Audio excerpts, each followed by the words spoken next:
Bande kona pesi bino mbote na kombo na Yesu Masiya mwana nzambe na bomoi ngai lisu mama Deline kosala su audio oyo ko continuer audio na saki liboso na taki audio numéro 1 o nazotango audio numéro 2 tozolobela makamba ba pratique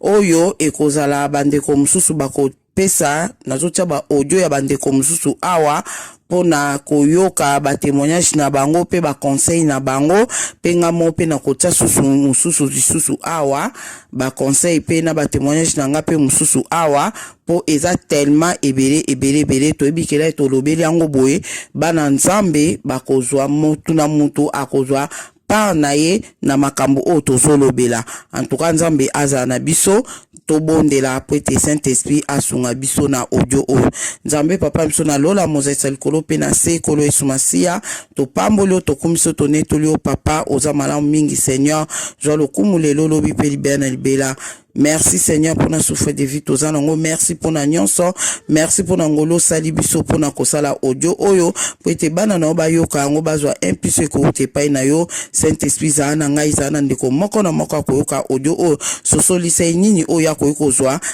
na ntela na audio o papa tobonde na komba tata pe ya mwana pe ya molimo santu amen. Wana bandeko nazotela bino ba audio ya bandeko oyo ba pesa kingai eza vraiment tellement ebele ba témoignage ya bato o ba pesa kinga mais nazo tiaka ka mwandambo poto to bito tia nyonso ekozala vraiment na espace te awa mais misusu nga moko kaka na kolobela ndenge bato balobaki yango en tout cas boyo kango bien eza ba témoignage ya bato po ete biso pe ba oto zoyoka ba témoignage oyo tozwa mayele ekosunga biso ata lelo comprendre te sunyo te mais un jour okutana likambo moka parmi makambo biso tozolobela okoloba na audio na mama de na salaki na bandeko musu bapese ba témoignage balobaki boye ekosunga yo polo kwa nzamba lobi na biso ke makambo wana eza ya biso bana nzambe babiloko nyonso ya salo eza naturel eza droit na biso to salela ngo na ndenge oyo ya ko révéler biso lokola a révéler ki pe na batu musu sa mi a révéler bango ke loko boye eza bien pona boye rien na pêche pe ngaso na kuta na problème ngo lokola a révéler ki pa mutu boye et loko boye eza bien nga na kuta na problème on pe na koki pe ko bondela nango na saleli yango pe nzamba koyoka ngai ozomona yango moni tozo ko partager audio ona bandeko nyonso na ota audio ya mama na biso Moniki toyoka ye na o nyonso témoignage na ye na conseil o ya kopesa biso awa toyoki mama Moniki toyoki audio ya mama Moniki. Nzamba pambola yo nzamba pambola.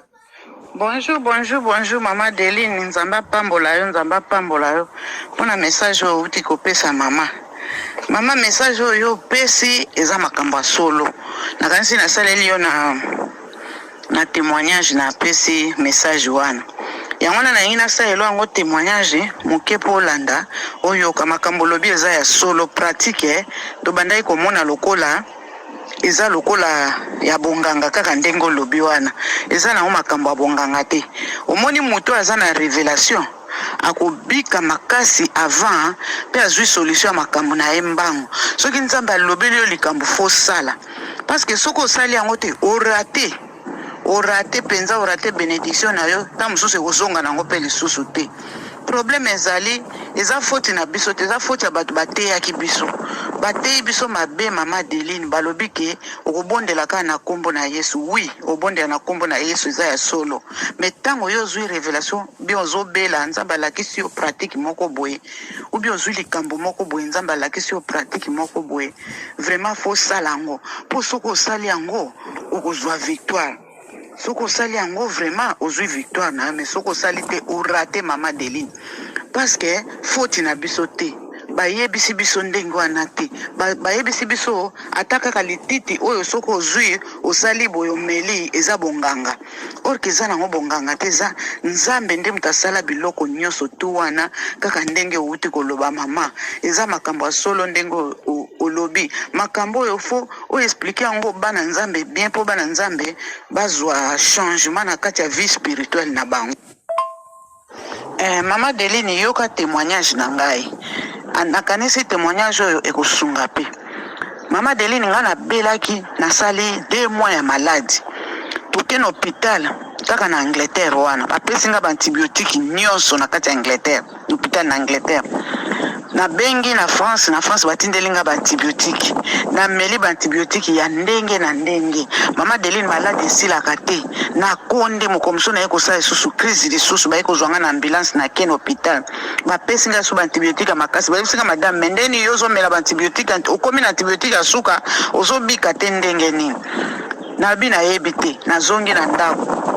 To bondeli mobile na nga abondeli. Mobile na nga ye kozwa message nzamba ye kosola ne alobi omoni maladi o mwasi no azobela azana microbe spirituel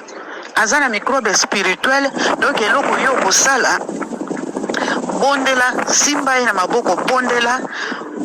tia moto na kati na ye ba microbe spirituel wana ekufaka na moto ya spirituel ekufaka na moto ya nzambe donc bondela simba mwasi na maboko obondela pona ye otia moto na kati na ye olobi na beleli moto na nzambe na kati na yo ezikisa nyonso oyo ezali microbe spirituel kati na yo. Mobile nanga lera yi alamuki na tongo akamu alobi tala makambo na moni nzamba zolo bananga ozana microbe spirituel na bondela pona yo nga bi problème ezate bondela kaka peut-être eza solution a bondeli ko bondela mama tokomaki midi te ko bondela ka mobile nanga bondeli nga boye abondeleli nga boye tokomaki midi te mama na santi nzoto ndire basopeli nga maya pio na telemi mbala monga nazali ko telema te na midi donc tokomi na midi na telemi na koti na salle de bain na sukoli nzoto na lati bilamba nazalaki kokoka kolamba te nazali kokoka kosala eloko te oyebi ka nde malade ezwaka motu na telemi na koti na cuisine na bandi kolamba sikoyo ba voisin tozalaki na bango bakamwe babi vraiment obiki yenga lobi na yoki bien donc mama Deline ko bika na nga nyonso tu yango wana ezalaki nini ezalaki message on nzamba pesaki na mobile nanga ayebisi alobi mwasi na yo azana microbe spirituel ba bwakeli ba microbe spirituel yango wana moyen microbe wana ebika na kisa ya motu na kisa ya mindele ezate ba kisi azomela wana pa na ye ezosala eloko te ezokoma ka mai na mai donc ndenge ezali wana soko tumbi yango na moto molimo te microbe wana kokufa te yango wana siko tango mobile nanga salaki ndenge wana mama na biki ozomona eza eloko moko eza nango kaka simple mais ebikisi moto oyo abeli maladi pendant 2 mois maladi solution ezomona na te talaka na Angleterre bazana ba pareil ndenge na ndenge ba testinga babi bazomona eloko te menga na kati ya nzoto naza na kati ya microbe spirituel yango wana pratique ezali eza makambo solo totia biloko nyonso nzamba asala na mokili ezali pona biso soki olobeleli yango ekobikisa yo eza nango bonganga te ata banganga wana basalaka kaka basalaka ba stratégie kaka ya pamba mais oyo ya nzambe eleki ntango ya yebisi yo likambo fo sala ngo mbala moko soko tosi okomona gloire ya nzambe okomona lobiko na yo mbala moko yango mama beta penza sete na place wana bana nzambe babika bapasteur baza basali ya nzambe mais soki baza na révélation te ata ndenge nini mutu akobika na ye te kaka révélation kaka nzambe ye moko asolola na yo arevele yo secret wana po yo bika mama de yango wana nalingaki mpo napesa témoignage oyo po oyoka makambo ndenge elekaki vraiment diable ayebi na ye biloko wana nyonso tu ayebi na yango c'est pourquoi monaka banganga basalelaka na bango bayebi bapesa bango mayele wana basalelaka na bango bayebi yango yango na biso lokola bayebisa biso yango te bato bateya biso bayebisa biso yango te parce que bato bateya biso bayebi pe makambo yango te il faut kaka nzambe a révéler bango kaka tango nzambe nano a révéler bango yango te moyen pe bango bayebisa biso ezate bango bazoyebisa biso kaka le mususu ba makanisi na bango le mususu ndenge na bango ya kolobelela mais vraiment mama Deline na pamboli nzambe mingi po alakisi eloko wana eza pona lobiko na biso bana na ye kaka ndenge olobi biso tobénéficiare nango te me monguna azobénéficie na bana na ye biso vraiment tobénéficie nango te mpo ezalaki faute na biso te faute ya bato bateyaki biso bato mpe bateyaki biso baza na bango mpe na révélation te moye mpe balobela biso eza te yango nzambe akoma obimisa makambo yango sikoyo mpo tozwa mayele toyeba ndenge nini ya kovivre ya kobika soit na bamaladi soit na baproblème oyo monguna bandoki bazotake biso yango wana nzambe azwa lokumu. Merci mama kolemba te yo koba kaka beta sete bana nzambe bazwa mayele na pamboli nzambe vraiment pour na message oyo. Merci mama Deli, nzambe apambola. Mama de yango wana vraiment na pamboli nzambe pour na makambo oyo vraiment eza ya solo makambo uti koloba mama eza ya solo en tout cas vraiment betela ngo sete bana nzambe vraiment babika parce que bato bateya biso bongo te bateya biso ndenge mususu bateya biso na kombo na Yesu. Oui, na kombo na Yesu tobikaka mais pratique pe ezo accompagner nyonso tu na kati parce que toko comprendre te nzamba sali biloko ebele biloko ngo eza kaka pona banane ya mwana siko mama Deline lobe yango mama de yango mama Deline problème ezali wana tozala confiance mingi na nzambe ba pasteur. Oui, tozala na confiance ba pasteur mais pasteur ta mususu ayebi ne makambo oyo oyebisi yete eza ba pasteur ebele ta mususu ozwi révélation munene oke kotuna ye akoyeba pe explication na ngote mais oke nzamba solo lino likambo moko ya très important pour ebikisa vie na yo yango tozalaka na confiance mingi na nzambe na révélation oyo nzambe apesaka. En tout cas, nzamba pambola, merci mingi na message au pesi vraiment message moko kitoko et ko pesa bato ebele mayele et ko fungola pe bato ebele mayele tozaki na kati ya ignorance siko to komi na connaissance vraiment nzamba sunga biso bana na ye parce que diable azo changer stratégie nzambe pe azo changer pe biso bana na ye azo pesa biso mayele pona koyeba ndenge ya kotambola yango na pamboli nzambe na pamboli azwa lokumu. Merci mama Deline, nzamba pambola yo nzamba batela yo na kombo ya Yesu Kristo Masi.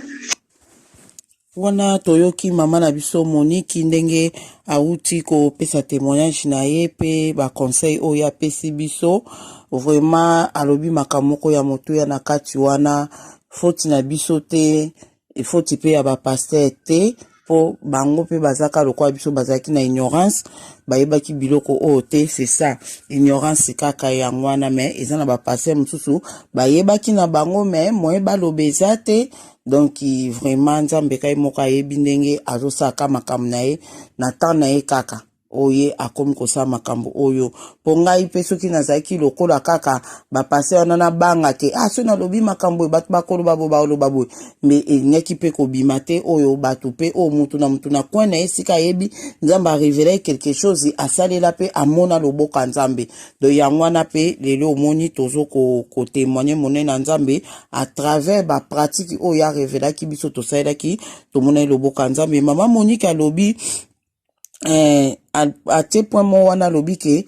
mingi bato rata makambo ebele le nzambe apesi révélation sala pratique boye o rate yango vraiment alobi ya solo po nga na betelaki bino tokenda ngola biloko nyonso esilaki mbongo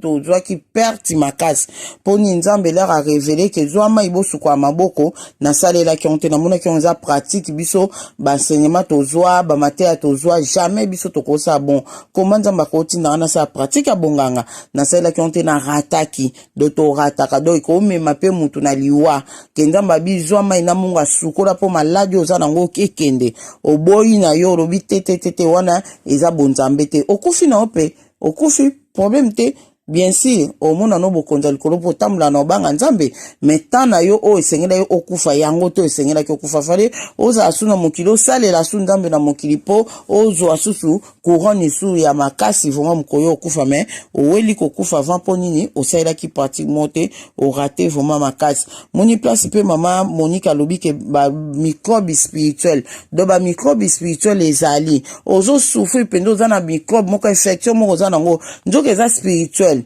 na hôpital e ko mona ntuko me ko mona na te so e mona na hôpital ba ko peso traitement mais kisi omona ezosimba te po eza fo traitant nano spirituellement lero traitant spirituellement ndeti na ba prière nde omona ke esimbi ale na ba prière wana pe nzambe akoloba pe ke oyebi pe tamso eloko moke ba microbe oyo ezaka spirituel boy so na zwi ata mungu na sali boy ekolongwa donc c'est ça donc nzambe azwa lokumu pona toyoki o mama Moniki to kapesa na biso awa pe susu azo ko pesa pe apesi pe ba conseil ya kitoko toyoka apesi pe conseil ya kitoko toyoka ser na biso kombo nani.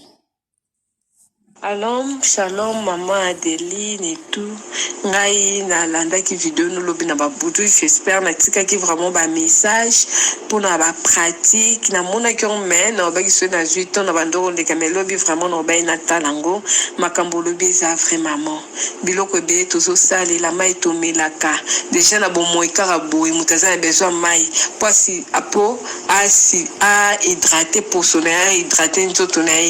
à part mai o ko vivre te pour oko sécher oko déshydrater mais makaba problème mungu ape de même na ba pota ina normal to sela ba mungu pour ko stopper makile bimebele donc to sela mungu apo kausa to sela makambo ebele nango mais so ekomi to sela ngo ekomi problème o te nzambe fwa lobela yo po ozwa mungwa nzambe deja tshie biloko wana na biso alobi kino tosaela yango mais nzambe akoki koloba no peut-être liloko ya maladi bo ezwa mungwa tia na mai omela obi ezwaka mai ya pamba obi ezwa mie tia na munoko obi ezwa mungwa pakola na pota wana nde na ulcère et tout na ulcère bato mosusu basalelaka miel bazwi miel batie na ulcère surtout so eza na nzoto na monorolem soki ozwa mai na mungwa otie yango na ulcère et tout ebomaka et tout ozomona bato balingi na bango kosalela yango te ekomi kindoki o nde tobanda oza ma mbula eza makambo ebele donc banini baépice oyo natangaki baclou de girofle baépice ebele batanga wisi bakorkoma comment ba persil ba biloko ebele ba Congo bololo même ba feuille ya Congo bololo ba feuille et tout ba nzete eza ba poudre mosu basala na ba nzete pona komela pona kosukola pona tsona mai ba mélange ebele ba hibiscus eza ba biloko ebele mais quand ndo lobi que non nzamba la kisa a convaincre mutu na mutu po eza vraiment important to eba que notre okiko sala on po bato mukili kutu normal bazo salela yango mai oche bazo salela yango bazo mona ba résultat eza kondima na biso il faut kondima pe ko sala biloko na kombo na Yesu parce que na kombo na Yesu kutu eza susu très efficace donc renga kana lo babon nzamba batela yo nzamba lakisa o lisusu ba pratique ya kosala ba miel ba pratique ya kosala na ba kurkuma na ba tangawisi na ba feuille atla kiso ba feuille nino kiko salela ba huile essentielle ndeti ba frankincense wana ba myrrhe et tout ba myrrhe eza makambo ebele biso tomonaka baccent basan wana o basalelaka wana batumbaka wana bafeuille de l'oreille kosalela ngo eza makambo ebele bamélange ebeuki kotokisa ekosala lokwa bien na yo osaleli ndeti nde omonaki loba ya likambo ya cantine oui eza vrai na ndimaki yo parce que cantine okosala cantine nyonso mais avant salela yango il faut luka kopurifie yango mpe ozwi mai na ona mungu bondeli osukoli cantine wana otie mai na yo otie mungu wana bondeli osukoli mais soki olingi ndeti que non osaleli eza toujours cantine moko oki kosala basala cantine ya pembe osali cantine oyo ya pembe ezaka mpona bapurification et puis likambo olobi que non moto oki kosimba te eloko yo obénir eloko na osala ya oui parce que eza bamélange mosu oki kosala moto oki kosimba ote oki kozwa yango yo moko fungo sokoli otieli mutu ameli ou bien otieli mwana asokoli mais moto okoki kosima ote parce que là yo bondeli énergie na ekoti donc kopesa ngo mutu mosusu te so moto asimbi yango ebebi ata so osayeli yango esala te. Et puis, na likambo so lobi que non, oki kosala mutelo côté oui, oki kosala mutelo côté que osombi eloko, obondeli yango, obondeli opesi mutuke kosala na ndako. Parce que mona ngo ezongisa abataki. So yo za forte. Ba esprit na ye wana ezaki kati na yo soka ezaki na blocage azaki na maladie oki kozonga pa na yo ya ono monaka balobaki il faut uzala fort, il faut uzala dans la prière, il faut uzala fort spirituellement pour biloko wana ezongela yo te. Donc napamboli nzambe penza ngana osengaka nzambe lokwa tozokola tozondima alakisa o lisusu alakisa o etu bapratique ya banzete bapratique na bafeuille na pratique na oyo toza nango na cuisine na biso. Donc alakisa o toyeba ndeni osalela yango etu en modération surtout toyeba ndeni okosalela yango na kombo na yesu na yebi ke non eko mema vraiment délivrance na banzoto na biso surtout ndeti bato mosusu bazalaka na basolo na nzoto oki ozwaka citron na yo na mungwa na kati ya mai obondeli obike biloko nyonso oyo eza ya nzambe te longwa solo nyonso na nzoto na nga donc ekosalema epo ezongisaka énergie na nzoto surtout soki ozalaki fatigué outi na baprière ozalaki fatigué na bajeune ou biso oyebi koza na bajeune nga nasalelaka ngo mingi so na age na bajeune naosalela bapsaume na nga nazwa psaume 51 bapsaume 35 ezodépendre na prière nazo sala mais na banda toujours na psaume 51 psaume du pardon et tout na bandara nango nazo bondela même pour la ko purifier ndaku pour tous memaka ba honte na ndako na purifiera ndaku et tout na zui mungu alanga mai na bondeli na purifier ndaku et tout ndenge peza totambolaka tokutana na batu mupepa nzela ba on négatif il faut tout se purifier surtout na semaine ata une fois deux fois c'est très important na commencement semaine na fin semaine il faut tout se purifier et c'est très important parce qu'on a vu normal à tabac sambela raté même mindele basale la kango purification il faut que purifier nzoto et c'est très important parce que ça biloko nzamba c'est les naturel il faut to sale la kango na pamboli nzambe penza na koyoka usuko loba et ça ka temps oyo nzambe na bongisaki po yo lobeza temps au parce que tozo ngesu ba hôpital te et ça ba bilo mususu alléluia gloire à toi Seigneur mon Dieu mon roi et ça bilo mususu moi qui n'est pas docteur Ezate peut-être docteur Nayo azoyamba alléluia alléluia azoyamba te ou bien de temps ok pas docteur ozo rendez-vous donc yo des choses a déjà bibundeli na yo on nzamba pesa yo oyo eza na o simple o meli obiki que ok kozwa ba kisi o ko mema lisusu ko big c'est peut-être malade yozo ozo mais ememelo lisusu ba nini ba ça defect fait mususu donc nzamba pambola biso nzamba pambola biso afungola biso mayele totika koza ba ignorante et tout tozo vivre boye po toza ba ignorante dengo lobi ya solo au moins malade umeli la mususu ceux qui coûtent en bonne santé toki ko sale la kango au commission lokola na kati ya nini ya routine na yo que na sale la kango et ça ezo faire partie à vie na koza la bien ou en kutu malade moyen va dans nzoto no ezalite gloire à Dieu na pamboli oyo nyonso ayokaki maloba maman Adeline et que akosalela yango et que akomona ba résultat et akotémoigner maman Adeline nzamba pambola nzamba bomba yo nzamba révélo lisusu ba pratique wana to continuer toujours kokoba po ezaton oyo il faut tozala vraiment enseigner penza po bible lobi que non toyeba solo pe solo eko libérer biso abi que non vérité eko libéré biso. Maman Deline, Nzamba pambola yo, Nzamba mona yo. Bonne journée, gloire à Dieu. Merci. Waneza audio toyoki se na biso ndenge apesi biso ba conseil vraiment alobi ebele penda na ba conseil o apesi wana Nzambe azwa lokumu vraiment makasi na moni ke se na biso ayebi makambo ebele vraiment Nzambe soki ako permettre ye abanda pe ko expliquer biso pe ba oyo tokozwa pe implicit na pa na ye na oyo ayebi alobi likambo ya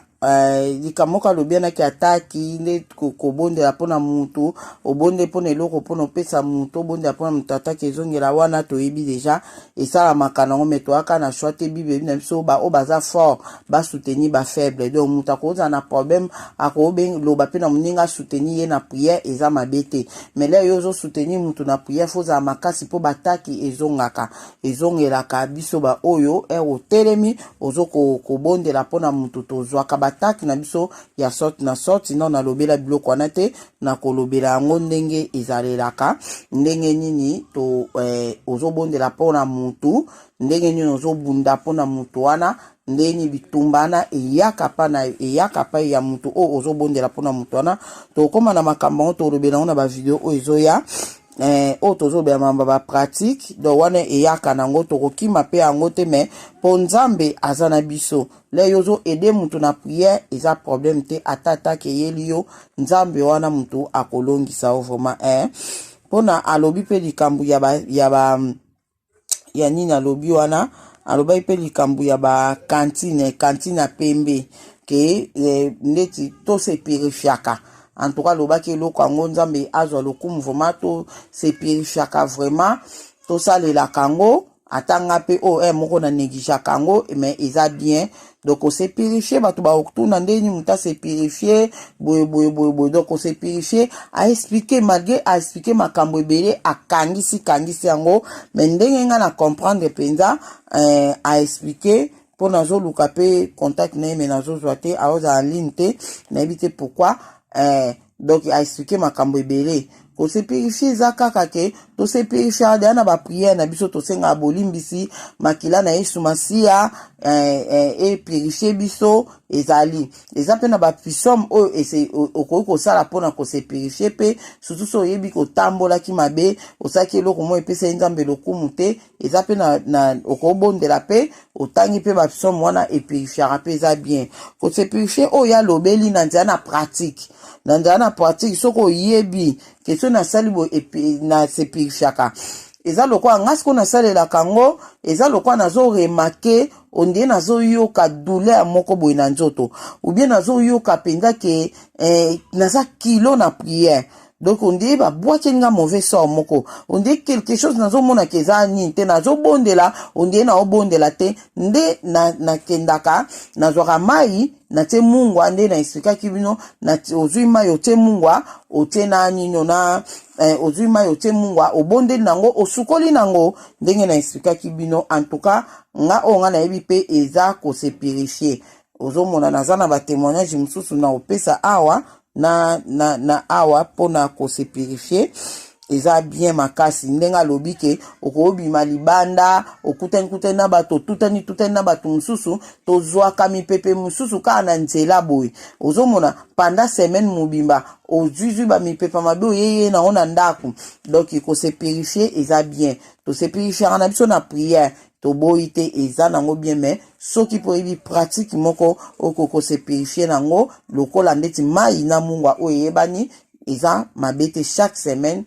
eza très bien makasi nga na mona makambo ebele na nini wana malgré na bandi kosala yango kala pena mingi te mais na moni makambo ebele na opesi na opeka témoignage le na kokoma kolobela likambo o ya ba guérison spirituelle o na lobaki ke o tozolobela no ba pratique o eza o ezo traiter biso physiquement le na kolobela ba pratique o ezo traiter biso spirituellement nde na koloba na bino ba témoignage oyo wana ya ba mai na mungwa wana toke nango wana se na biso pe alobi likamba kantina pembe se na biso alobi yango ngai na yeba kyango te likamba kantine pembe mais je crois na betela ki binongo nazaka ba bwakelanga tension ya ko bwakela po na salaka video mo na confinement o aliboso wana nde na lobi ke nga kunzamba bixinga na tension bobo le na lobaki bon pina bina bokendo hôpital te sozo bela zoka ai mela zoka batu balobi pe masube zo bikisa bo butoto akaba traitement na ndako pona hôpital ba demo bali ba boma batu siko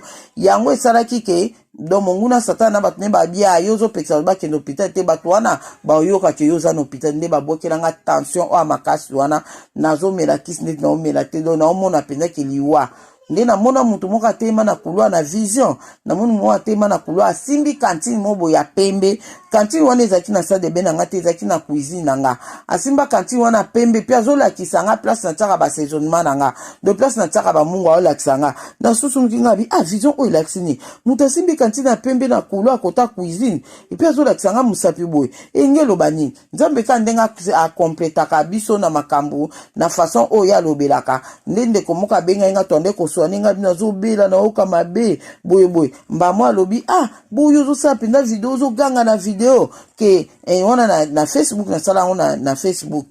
abi ozo ganga pa na video ke nganzamba bikisinga na tension yo kanti bato mabe ba kotika o video wana pe talami bato ebele batali ngo kanti ba kotika o te ngabi kutu na moni vision mo mutu moko asimbi kantini boyo abi ta mususu azolo no osukola mbamole ka lobi bomba mona kantinga na bien place ando la kisanga ezaki mungwa bande konanga na zomba moko kaka même kantini wana ezaka na cuisine nanga ya pembe na zwango ngabi pourquoi naza na kantini ya noir na salle de bain nanga naza na kantine ya noir alakisi ngango te asimbaki kantine ya pembe ndena mayele nanga bo moto ndena eko comprendre ke en tout cas funa zwaka kantine oya asimbaki ya pembe yango ndena kosalela yango monike a partir ya wana nakoma kosalela kantine ya pembe na websa bino vérité ngana bi pourquoi muto na pole na zoka kantine on pa pembe na zui mai na tena mungwa na bondela bandeko na ngaleka na zo sukola na salle de bain ngana na zo bwaka mai le na bimi na Benoît on dit na tiki tension na kata Benoît on dirait ke na mai wana na mungwa o ngana sukola ki a partir na koma osalela kantine ya pembe na moment okuna salela kantine ya pembe te na somba bassin ya pembe bassin na sela ngo kaka soki na bina sukula mai na mungwa nde na sela ka bassin na oyebisa bino vérité bana maile bozo maile ba o bakoloba ke mama Deline makamba zo beza bonganga ezaki ndoki mitali bino botika la kana ignorance na bino biso to ngalo kwa na bimi na ignorance yango na zo sala pe batu babima na ignorance tozo yoka ba témoignage batu o senti na sœur o autoloba kombone na ebite sœur o ya autoloba o senti azoloba on a puissance à Saint-Esprit pa azoloba makambo oyo nzambe amona esika zali se na biso et puis alobaki ko purifier su ndako abema mba purifier ndako en tout cas nzamba sunga biso to saila kango atanga funa banda pe ko purifier ndako nanga no banda osala ngo je crois que ko purifier ndako batu ba otuna mama Deline comment mutako purifier ndako naza na témoignage moko wana na oloba témoignage wana le na olobya mambo ba pratique eza spirituel donc okozwa mai na mungwa mai na sepia na yo na mop na mop to pensela ndako mop eza ndi anglais na sepia donc to benga oni na linga sepia ngo eza ni na linga sepia o lamba to pensela ndako kwa eza ni na to benga na bosani donc mop bato anglais ba yebi ke za mop o mopenda kuna yo na mai na mungwa eza bien na opesa explication nango na le na kolobela makambu yaba ninyo wana na opesa explication nango sima le na lobya ba pratique o eza spirituel ezo guérir so ase na biso lobeli lisusu likambu ya solo na nzoto donc solo na nzoto ozwi mai na mungwa osukoli nango alobi pe na citron eza bien elongolaka solo na nzoto basolo babwakelaki yo tokolobela yango pele tokolobela ba pratique makambo oyo eza spirituel. Donc isolo na nzoto babwakela yango pe batu bandeko nanga babwakela yango pe batu toko expliquer moi makasi na o wana po oyo ezwa minute minute na zamba audio batu bele awa il faut to lekisa na video oyo. Donc yango wana nzambe amona bino ba conseil oyo nyonso tozoloba nanga na bato bazopesa ba audio o bandimi to lekisa ba audio na bango. Donc ezake po bana nzambe to kangolama na oyo tozalaki nango te wana eza ya biso te wana eza ya biso te eza tant o makambo ebele ezoya ebele na mokili o monguna satan a multiplié ba système ebele azosalela na mokili oyo yango na biso pe bana nzambe pe azopesa biso pe mayele yango moni tozoloba o bana mayele ba comprendre alobe likamba pota kota mungwa na pota nazoyeba le tozalaki bana mikie le tozalaki bana mikie soko ozoki na lokolo ba ozwa mungwa batio na lokolo wana place ne soit kame edaka bakozwa mai batie na kantina mai na mungwa batio lokolo do wana eza na kutu pratique moko normal o bande ko sala ba na bapanga bando sala ngo bazaki utamutu na bonzambe te me azo sala na yango kaka normal bongo do eza biloko o nzamba salela biso po biso to salela konsko biso lokwa toza suna Yesu masia to salela suna kombo na Yesu eza suna efficace makasi vraiment pona kosunga biso na bavi na biso en tout cas conseil na opesa bato pona pota en tout cas wananga na mona pota soki mutazoki kokeno musika te loba penga pota on pende fungwami ya makasi penza on fungwami makasi zo senga ke batonga bien na ba médecin batia col moko po bazongisa parti on ndenge carbone bakanga on a col wana nde okoke na urgence po poter leki makasi mais ba pota o eza nango normal o efungwami na boite eza pota normal sekele munene eza vinaigre bandeko nanga ta mwana soka zoki tia ka vinaigre yo moko zoki tia vinaigre eza kisa pota koleka mungwa nga nazoyebisa bino naza na experience ngo makasi na obeta ngo te po oka na oloba déjà eza c'est bon mam nyonso eza na onka te topesaka ba détail makasi po bato bo comprendre vinaigre oyo ndeko nyonso ozolanda nga vinaigre eza kisi munene ya pota mwana zoki to yo moko zoki to moni muta zoki zwa vinaigre taye ngana musala na sala e swaka nde na niveau mukete ko swa ya vinaigre eza ya niveau likolo eleki na alcool ndenge alcool bandota biso kala so to zoki ndenge swaka vinaigre swaka makasi me bien nango ko swango erumelaka te ndeko moko azoka na musala to osana azoki pota munene tala makile ezobima zoka na lokolo makile ezobima ebele tala ka ale nga pe na tala bona likolo na moni vinaigre sanke na senge nzela na yeka nga na bi makile ezobima ebele azopangusa tala makile ebele mbala monga na bi foko stopper makila oyo vinaigre stopaka makila vinaigre o bandeko nanga stopaka hémorragie oyo ezobima na pota wana estopaka bon estopaka bo batino to ba comprendre kataka hémorragie ozomona donc na zwa kaka vinaigre wana pa na sopela ye na ibisi bino bandeko na ngena mema ngambu na musala azaki nani arabe na sopela ye vinaigre moi na fanda na mabele alela na ndenge moko ko imaginer te alela makasi azoka pota moko munene na sopela ka vinaigre pota na omoni ba poto ezaka ekwalo mukisi wana ko kwalo mukusa donc longo li poso penza boy ozomona na ezobimisa makile bele na sopela vinaigre mais na lobango na lapa na kosa so eloka bonte mais na ekseka ngabi na vitesse ngabi na tsa vinaigre que soit mais eko kanga pot makila o ezobimo ebele na tsa vinaigre andimika ka donc mala moko ka pana te moi sana lela yo ka pasa fanda na mabele ala prenga na zwa elamba moko na ndo pupule pupu na pupule soko te vinaigre na pota pupula mbala moko so pota mukezwa fula so keza pa mwana banda ko fula le temps mu pepezo kota wana pona pasi ekende mais esili oza su na besoin te lobi otia su vinaigre lobi kuna otia su te ndenge so otiaki ka vinaigre na pota wana esili nango obiki mbala moko na pota wana oza su na ekotikala kozwa bainfection te pota wana ekotikala kozwa bainfection te pota wana na oyebisa bino bandeko nanga vinaigre eza kisi munene ya pota koleka mungwa koleka vraiment mungwa loba eza bapota moko oyo eza ke naza mana ba témoignage ebele côté vinaigre ekozwa biso temps donc vinaigre na témoignage nango na ebite so na beta ngo ka awa témoignage munene na nango ya vinaigre nazaka na camarade moko boye na beta témoignage ngo eyelinga nzambe merci nazala na camarade moko boye camarade wana azalaka kolalisa mwana na ye na babulo wana ototiaka mai babiloko eza so malili eleki otie mai ya moto na kati epi otiango ntango mosusu na nzoto nokanyango to otiango na kweti ekosala bien moto wana oyo eza mai ya moto ezozwa siko ye mwana moke alalisaka ye atie bouteille wana ya mai ya moto wana ate bouteille wana ya mai ya moto eloko wana plastique wana ya mai ya moto azolalisela mwana siko nzoka ezikisaka mwana ye ayebaka te mwana koma bapota situ na makolo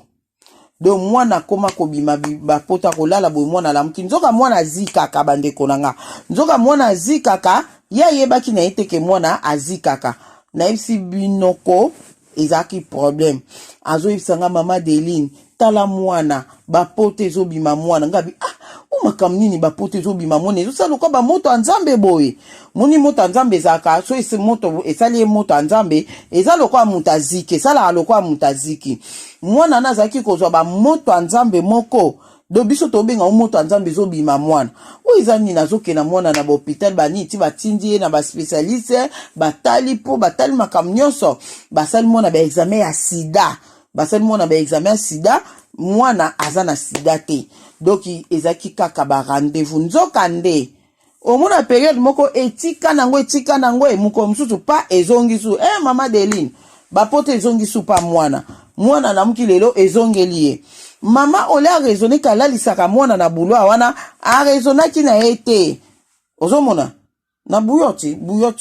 so babenga ngo nini na ebite mais je crois que vous comprendre il fallait raisonner que là lisa ngabi iluka esilaki nango ngana comme kolobane longola mwana alia sous fromage te tamso aza allergique na nini na fromage longola emi kata emiliki sala boy donc makam nyonso esimbaki te na mwana ya camarade nangana nde lo nini eyaki osalama nde sikoyo en tout cas ezalaki somo ti akangelaki ona bandoki tala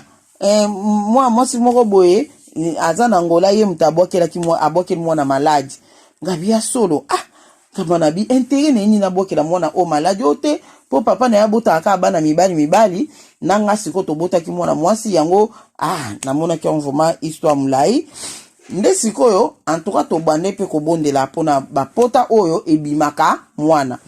nde mukomso ayebisaki nga mama Deline ngai nazoya kokota retraite pona bapota ya mwana oyo en tout cas mutu nyonso oyo asalaka mwana mabe oyo abokeli mwana maladi nzambe fa révéler nga ye ayaka kokota retraite na ndako nanga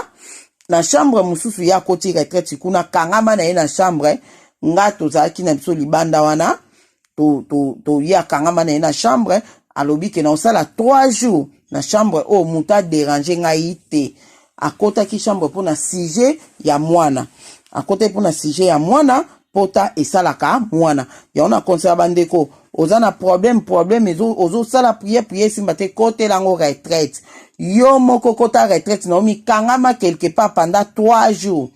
ndeko wana ayaki kokangama 3 jours na ndako nanga lokwa tozaki na chambre moko ezaki wana akangamaki na ye na chambre wana abi bobosa nga na ndako oyo bobosa na kengana zaka awa pendant 3 jours totika ye azaki na ye na likolo kuna na chambre asala ba prière na ye kuna ozoyoki ka osala ba prière na ye pona azolela mwana likamba mwana na azolela nzambe likambu ya pota bapota oyo ebimaka mwana biso toyebeka bapota ebimaka mwana nzoka nde ezalaki mwana azikaka bandeko nanga boyoka témoignage oyo eza vraiment makasi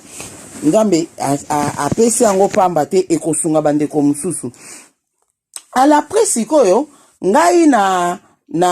nazaki ka wana ata nazolia nazomela me nazaka nzambe yoka ye na otanga komba ndeko wana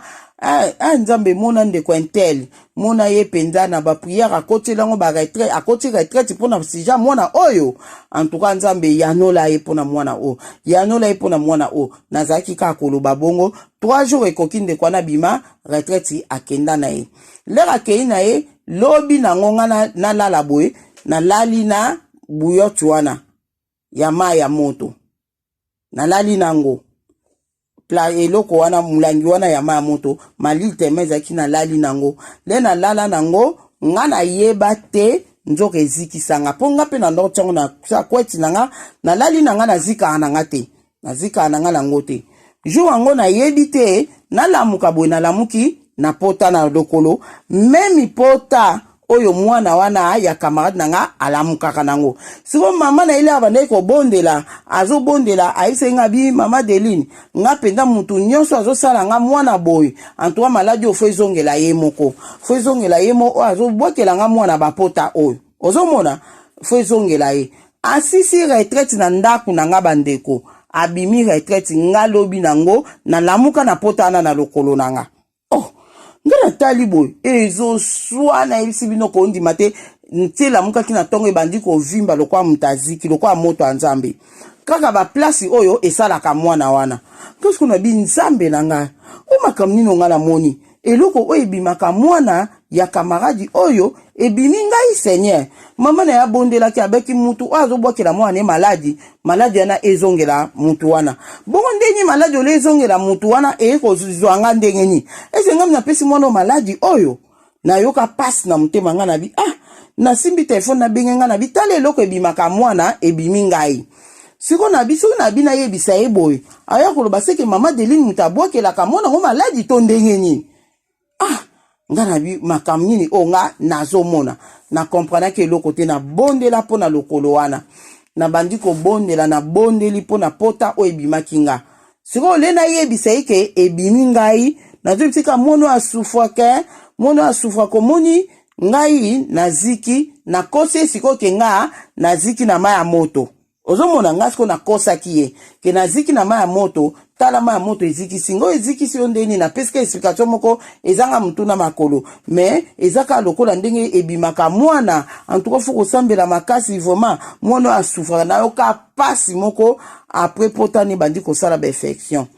olena tika mbo na saki kolongola poso aile na sukol ma ikotya ne sali ba infection ezo benda ne sali ba pi bande konanga esali ba pi na lokolo nanga esali ba pi na ken hôpital ba pesinga antibiotique ape médecin docteur wana tuningo zoki na nini ozika kinga na bite na zika kite bimi yango moko abi faut ça ba examen akomeninga ba examen bere na ke ko sa ya makila po koma eloko ko bimanga boy c'est que nazana maladi moko yango bimsinge eloko wana ngana yeba kite ndo na zika ki lena ina ndako esala ba infection moko mete asimba lokolo na ngata pesinga ka antibiotique na ndako ngana bibonzi ko na sani lokolo ezo benda na ko lala te nazwa vinaigre na te na kata mai otiedi te mai normal na te vinaigre na kata mai wana le na te vinaigre na kata mai wana nde nazwi elamba moko bandeko nanga na ibite nzambe te muta revela ki nga moka pasi telmeleki nga funa sukula pota o ba pi ezanga na kati bandeko nanga nazwa vinaigre na tia na kati ya mai mwa vinaigre bele na tia na kati ya mai ka normal nazwi elamba moko nazo tia na kati ya mai wana bandiko nazo kanga mutema nazo lekisa likolo ya pota ezo longola ba poso ezo longola ba pi ezo longola ba poso elongola ba pi ezai pa pota mwa munene makasi te mais ezaki vraiment donc dérangement makasi nazwi mai wana vinaigre na bandiko bwaka na longola ba poso nazwi mai wana vinaigre na njo bwaka boka na pota bandeko nanga na lala lobi pote kauki pote sili pasi bapi etiki kobime sukoli pota de vinaigre oyo eza eloko yo kosela ngo pe pansement bandeko nanga okosala ngo pansement na pota oza na pota moko boye zwa vinaigre tia mai na kati ya nini wana zwa mai tia na kati ya nini zwa vinaigre pardon tia na kati ya mai zwa elamba moko ya propre banda kosukola otie na mai wana ozolongola likolo ozolongola mandeko nanga mwa pasi kaka muke me en tout cas ebikisaki nga nde pote kausaka ekaukaka ndenge wana do soki ezalaki bongo te lokolo ekokai kopola nga bapi ebandi kokota na kati bapi lokolo ekokai kopola ngai ozomona nasalelaki vinaigre na mai na sukolaki nasalelaki en passement pote eyaki kosila après le potane esili boye nalala susu mbala moko mokolo yango elekaki nasi ba 2 semaines nalala wana potane esili nalala boye kaka na eloko wana ma moto wana nalala boye pa naziki na yoka penda dui eloko wana ezikisinga na timboli yango kuna ngabi eloko komi ko zikisa nga boye na timboli kuna ponge nge bando ya kozwanga nzamba ayebisinga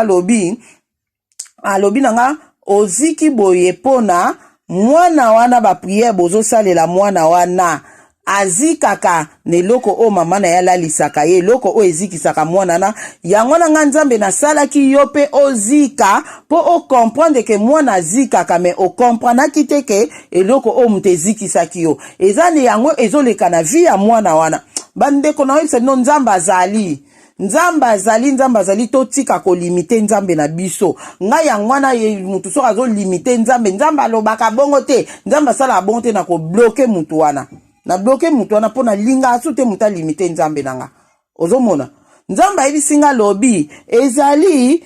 mwana oyo wana mwana wana atangeli nga komba mwana wana alobi ke azikaka na eloko oyo mama na ye alalisaka ye nango yango na ngai nzambe nasalaki ke yo pe ozika na eloko wana po comprendre ke mwana zika na eloko o me o comprendre ki te ke eloko wana mutu ezikisi yo donc ndenge moko pe mama na ye azo comprendre te ke eloko wana mutu ezozikisa mwana yango wana sikoyo na ye suki osala deuxième fois o ozika oyeba ke mwana oyo azikaka mbala moko na susu muka na pongi mbala moko na mona place ene esali mwa mwindu nakenda bamona tia mieli so mutu ozikisi place izwa mieli tia bandeko na nga tozala mambo ebele oyo nzambe atiela biso do mutu oziki zwa mieli tia place wana esala pota te surtout so otiango noki esala pota te doki omoni soko oziki exemple eloko mafuta ekimelo na loboko ozikisi place lea wana fongola maya pio oti maya pio lea wana papa maya pio lea ozolongola ka maya pio zwa mieli yango na bandako na biso ba mieli ezangaka te mieli na vinaigre ko ozanga te na ndako ya mutu bandeko na nga mieli na vinaigre ko ozanga te nga nazala so na olamba na ziki si place wana na tie ma ya pio mbala moko leka na olongola ma pio na zwi mieli na tie place wana omona pota te poso ekolongwa te po tikili yango tante otikili yango tante do na bandako na biso mieli na vinaigre ko ozanga te vinaigre do pona nini ba accident o esalama na biso ba accident surtout ya kozika ya kozoka esalama na biso na vie ya bana esalamaka mona ko ozoka zwa vinaigre tia ya koganga na fula ye esi nango za na besoin okende hôpital te loba potango nde na lobi omoni pe apoto ezosengaka ifo batonga place oyo wana nde okosala eloko bongo do vinaigre na mieli nazopesa conseil ekozanga te na bandako na biso vinaigre na miel lero ozokesa bakusu tala vinaigre ezako d'ailleurs vinaigre ekome eloko tosalelaka nettoyage na ndako ezanga te na bandako nga nazanga vinaigre te po yango nettoyage na nga ya salle de bain yango ya nini ya cuisine vinaigre ozomona eza bongo donc vinaigre eza très bien pona kosoigner biso na ba accident oyo ya kozoka ya kozika pakola vinaigre surtout pota omoni mutu aziki le wana avana no poso elongwa tia loboko na maya pio le ozo sisa maya pio zwa ninyo mieli pakola wana esi elongwe ozomona doki pona premier soin na biso pona soin ya urgence na ndako na biso miel na vinaigre je crois na video on a otiango titre yango wana miel na vinaigre ezanga te na bandako na biso vraiment eza eloko mwa motu ya nzamba zwa lokumu après le nzamba lobi na nga bone na kitimba na se na zwi miel na pakoli na place wana lokolo wana pota ebima kite na benga ye nde jour on a eu ces vérité na bio moni pota o esala nga na lokolo nga na kosa ki okake na ziki na maya moto me ezala ki kozika te nga na kanisa pota ngo ebimi nga ndenge ebima ka mwana nakanisa ke biminga ndenge bimaka mwana yango wana nzamba lobi nanga ezali mwana azikaka nde na ko comprendre ye mopa loba mwana soki eloko ta kolala te na malili akanga yango penza aloba bonde na ko comprendre ngabi koma akoyeba te ke mwana zika na eloko ndele na yebisi afanda kimia mwana asufra na problème mwana pendant 3 ans so na bosanité pendant 3 ans mwana souffra na nini wana so nga banda tuna pourquoi période moko esila ka période moko ezongaka siki luku mo bande ko lia zongel ko azolia tondeni mais nzoka nde esila kana été na hiver ezongi po mwana lala kana eloko wana ozomona yango na photo za mayele ko yeba likambo bo esala maka période nini bobo po soka yeba kike esala ke na hiver anga yeba ke mwana zikaka mais nzambe na bolingone ayaki ko révéler ngonga ke mwana zikaka po nzamba révéler nga ola loba na nga kaka boye aloba na nga ta memanga pe na kozika nzambe ya soza nzamba multi system asala kana ba façon ebele donc yango na amemela kanga nango yango na video ona otia titre miel na nini ezanga kate na banda kuna biso donc nzamba za lokumu donc toyebite mungwa ezaka bien pona ba pota ndenge ser na biso uti koloba mais elo nga na conseiller na ngosusu eza vinaigre pour nga na place ya mungwa na pota na tiaka vinaigre nzambe aza na biso merci tozo kende na audio mususu ekomi na presque 1 heure du temps na tela bino ba audio mususu bandeko mususu na ebite soki na continuer ka na audio otona ke na audio mususu mais na moni na kende na audio mususu en tout cas nzambe amona moko vraiment na ebite na posa na taba audio ebele na posa na lobebele mais problème ezake olobaka mukeboe ezozwa batan ebele ba audio pezo sunga bien pour moi na répéter maloba te na moni ke na video nde na répéter mingi maloba na audio penda ça va quand même makambu ya vinaigre na miel nde na remarquer ke na répéter yango po yango na ota titre nango na video o na ota titre na video o po eza très nécessaire tozanga yango te na bandako na biso tozanga kango te ata muke nzamba mona moko video o na ota yango numéro 2 audio pardon na otango audio numéro 2 mais nazo kesu na numéro 3 en 3 photo lobela ka makambu oto loba kaka soko oyoki ndambu otiki oyoki ndambu mkomso zongeli nzambe akosunga vraiment eza bien mingi tozo continuer kana mamba ba pratique oyo nazo tchape ba audio ya bandeko mususu poto yoka na ba conseil na makamnini oyo ekobima wana ta makamba vinaigre na miel ebimi kaka parti ya audio ya ndeko na biso ya sere na biso ndele na yoki audio na atanga ki likambu ya pardon atanga ki likambu ya mungwa na pota nde esika nga na ekoloba ke na eko raisonner ke vinaigre na pota bandeko na nga nazo yebisa bino bo expérimenter yango likamba vinaigre soki ozoki ata pota mukika kozokata eloko mikati komitungisa te omoni makile ezobima ebele nde tozalaki okangi elamba tokangi nini na pota do yo zwa na okaka makila nde ebima ebele zwa vinaigre tiango wana ozosopela ngo wana eko stoppe makila so omoni makila ezoko stoppe te seke vinaigre ezokota te ofongoli penda potango so boza mutana na ndako fongola ngo loba yo fongoli tia ye ate vinaigre wana koganga makasi mais yeba koganga na parce que ekotika kosala infection te pota wana en tout cas nzambe amona ndeko moko na moko merci nazo kende na troisième audio na troisième audio nazo sala troisième audio pour na kaka mamba ba pratique o to ebite soko emema biso tina 4e audio na baki na sala 1 à 2 mais siko na moment oyo ezokenda biso na 3e donc na 3e audio to yoka pe makamususu ya bandeko mususu oyo bakoki koloba nzambe pe soka ko bimsa pe loko moko na kati wana nzambe amona moko na moko oyo bokolanda video oyo bolanda pe troisième nazo tionka audio numéro 1 audio numéro 2 audio numéro 3 nyos na tionka na photo moko po le ozo talango oza na référence ke oyebida numéro 2 sina tala ki numéro 1 sina tala ki na ta numéro 2 numéro 2 sina tala ki na ta numéro 3 eza bien ekosunga to ebite makambo nini oyo nzambe akobimisela biso na numéro 3 donc o raté numéro 3 te yoka pe numéro 3 to ebite o nzambe akobimisela biso numéro 3 pona numéro 2 o nzambe pe abimiseli biso susu ninyo tozwi ba conseil et puis abimiseli biso likambu ya ko purifier ndaku na ko se purifier biso moko eza bien makasi ko se purifier na mai na mungwa eza bien makasi obondeli nango osukoli na nzoto na ndenge to sukula nzoto le ozo sisa ko sukula nzoto na yo olati sous vêtement wana so bondela ki dana mai na bilamba na yo à l'après okozwa po batumsu batuna batube batuna mama dendeni ya osala maya mungu ko osaleli na opesa wona kuna bakiongo na video ona olobela pratique ya oiza ezo bonception spirituellement wana na kolobela ona video wana nzambe aza na moko video wana na osala ngo na éviter so na osala nka mikolo mais lokwa na salming ba pratique boto olandisa onka ito leka nkamba moko pona mamba ba pratique onto lobela o esengeli nzambe amona moko nzambe aza na moko kolanda audio oyo bozala vraiment na patience ma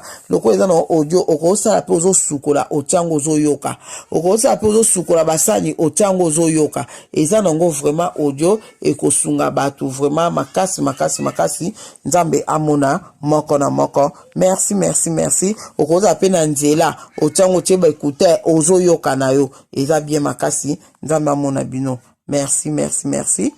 tokomi na audio numéro 3 toke na audio numéro 3 o eza numéro 2 o tali audio numéro oyoki audio numéro 2 yoka pe audio numéro 1 merci kimia na kombo na Yesu masia eza na moko amen.